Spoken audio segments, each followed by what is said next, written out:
The Atari Jaguar, the console that insisted that you do the math to justify a purchase. Released in 1993, this infamous hardware was marketed as the world's first 64-bit console, a claim that some believe is a little misleading, considering that it was powered by two 32-bit processors. The platform was never commercially that popular, leading to a limited game library, but thanks to standout titles such as Alien vs Predator and the birthplace of Rayman, there were still positive reasons to own one. Today, however, we are going to be focusing on a system that is even more obscure and completely forgotten by most, which isn't that surprising considering such a console was never actually released. I am Lady Decade, and this is the story of the lost Atari Jaguar Duo.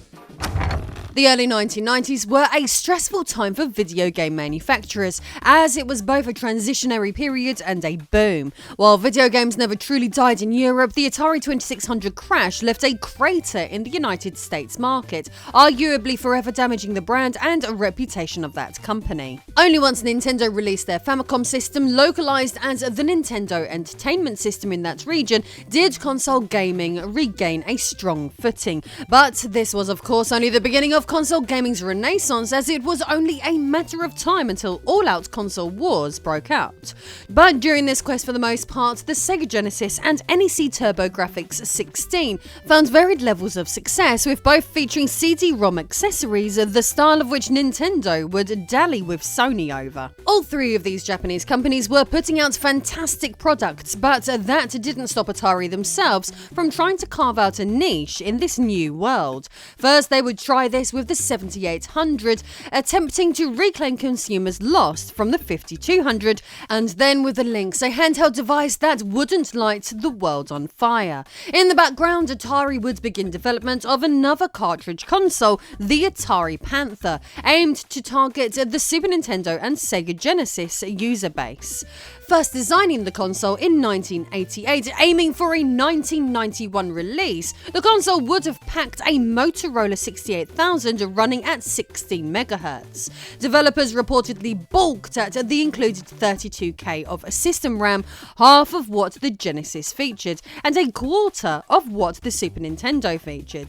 It was developed by former Sinclair engineers who had worked on the equally cancelled Konix multi-system. Not placing all their eggs in one basket, a more powerful 3D-capable console was beginning to also be developed. The Atari Jaguar and Atari Panther would be developed for a number of months alongside one another, with the Panther being considered a viable alternative if the Jaguar was not to be pursued, but would eventually be cancelled due to the relative success of the Jaguar development and reported technical difficulties. But saying that, it's not hard to see the problem with releasing a console comparable to Sega and Nintendo's already aging options. When it came to the Atari Jaguar, the console that Atari would eventually bring to the market, consumers would be rightly confused by several aspects of it. In the era of Street Fighter's existence alone forcing Sega's hand to develop a 6-button controller, the Jaguar came bundled with a 3-button controller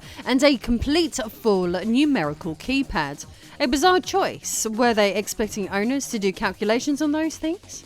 Well, yes, actually, based on their marketing, as all memes now never let us forget, Atari would encourage buyers to do the math. This was still the era when many considered perceived bit count as everything, and when you were being pitted against emerging superpowers like the PlayStation, Saturn, the 3DO, and established 16-bit platforms, Atari chose to posture as much as possible to try and survive.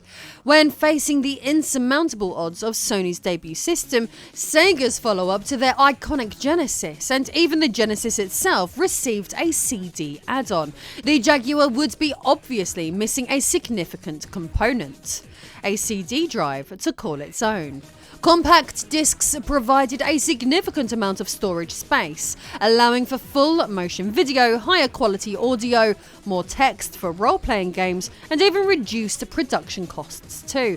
But the drawbacks were obvious: slower access speeds, easily damaged discs, and the inability to put extra chips in the cartridge. The extra chips were a main source of Nintendo's latter-day strengths on their NES and SNES consoles, epitomised by the Super Super FX chip, bringing capable 3D functionality to the aging hardware, so at first opted to create a cartridge-based platform. However, it wouldn't be long until Atari knew that they had to chase this CD high and announced their own add-on peripheral, the Atari Jaguar CD, insanely even before the cartridge console itself was launched. Codenamed Jaguar 2 in development, it came at $150 extra cost in late 1995, and thanks to observations at the time, the device was commonly thought to look like a toilet.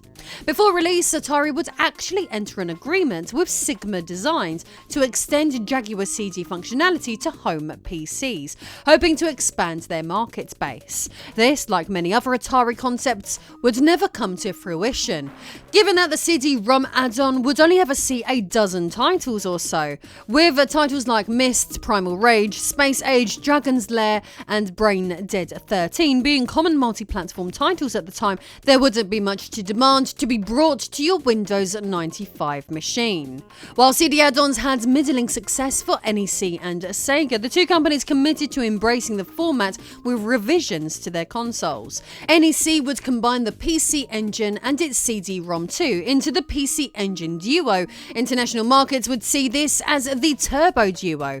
Likewise, the Mega Drive would receive the native Mega CD functionality in both the Wonder Mega, Sega Multi-Mega, and Laser Active, with the first two being released as the XI and CDX in other regions. Console revisions in this day weren't uncommon, so these consoles were a solid attempt at boosting flagging sales in later days. Players could potentially be interested in replacing their early model consoles with more compact CD-enhanced ones, and at the same time new buyers could get a value bundle instead of buying a number of individual devices and cobbling them together. Atari had plans of the same, potentially named the Jaguar Duo or Jag Duo, although this may purely have been an application of the Turbo Duo naming scheme to the proposed console. Any and all mock-ups and dummy units are either in medium or dark grey with red colour accents and black top-loading disc drives in front of the standard cartridge slot. In the top right is the simple Jaguar logo, and an expansion slot can be found on the right. Evidence of such a device existing can be found in the March 1995 issue of Next Generation magazine, who would comment on events that unfolded at that year's Consumer Electronics Show. They stated that, behind closed doors, Atari unveiled a prototype model of an all-in-one Jaguar and CD drive. Suffering from the American school of consumer product design, the system looked more like a 1980s set of bathroom scales than a console, perhaps to accompany the apparent toilet-shaped inspired CD add-on itself. But then the Jaguar wasn't exactly blessed with flattering lines. In all, a disappointing show. While case prototypes weren't unheard of, fortunately an actual prototype PCB was found in 2017. Atari Age Forum indicates that John Hardy, the founder of the National Video Game Museum located in Frisco, Texas, uncovered an unpopulated prototype board of the Jag Duo that is dated 1996. The forum indicates that it is confirmed that this is a design Atari actually worked on and not just a mock-up shell of a console, like some had suspected was shown off way back when. We all need to know what could have happened if Atari actually released the Jag Duo. Could their fortunes have been turned around?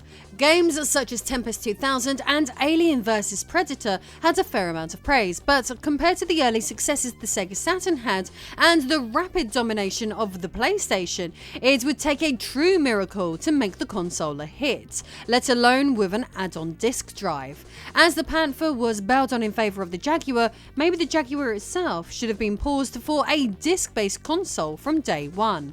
After the failures of the Atari Jaguar, Hasbro would buy the company and in 1999 release all patents for the Jaguar, declaring it an open platform for homebrew development. The mods for the CD add-on were bought by Imagine Systems, infamously turning into a piece of dental imaging. After Imagine was done with them, Mike Kennedy would buy them to market his own console, the infamous vaporware known as the Coleco Chameleon. Jaguar games themselves wouldn't see a resurgence until the Atari 50 collection, forever reminding us of how much of a fall from grace the venerable console creator had. The Jag Duo is most certainly an awesome retro curiosity with an amazing aura of intrigue and mystery surrounding it, but as cool as this device is to fantasize about, considering how poorly the base Jaguar and CD both sold, it's tough to concoct a scenario whereby the Jag Duo would have sold any better. Anyway, if you enjoyed this video, maybe you'd enjoy my recent upload on the mysterious Dido console. See you soon.